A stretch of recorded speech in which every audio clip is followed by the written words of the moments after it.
What about when it just comes to straightforwardly, in regards to your memory, like listening to some of this stuff? Has this sort of like disconnect from your older memories allowed you the capacity to kind of listen to your music in maybe more of an objective fashion than maybe some other artists might be able to? Like, can you kind of separate yourself from the moment of creating that stuff and kind of maybe enjoy the music almost as a fan in a way, since you're not like recollecting everything about it in the process of making it?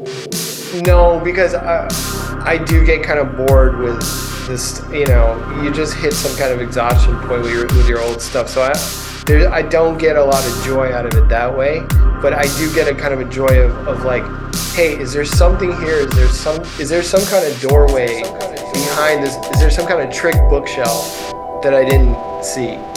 And what if I can live here a little bit longer, and how's it going to affect me? How's it going to make me feel? Because to me, it's not rocket science. It's either you get that kind of urge to create something and you get excited, and or you don't.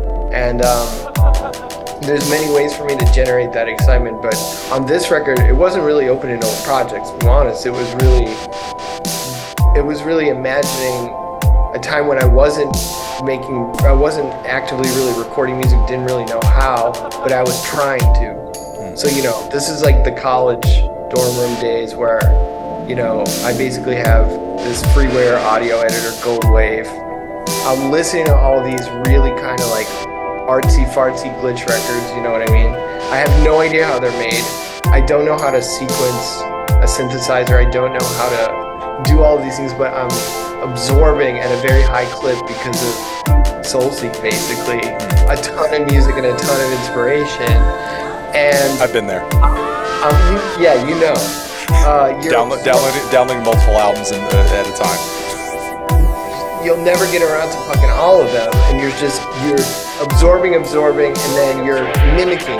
Like, as a young artist, I always feel like it starts with mimicry, and then you find your voice, and then you overdevelop your voice where you're too fucking good at it, and then you kind of have to go back and start over a little bit and see what happens. So I think I've just naturally found myself at that point 15 years in where I want to look at a time when I was more kind of a little bit naive and mimicking things and more open in a sense, and see if the spirit kind of gets me.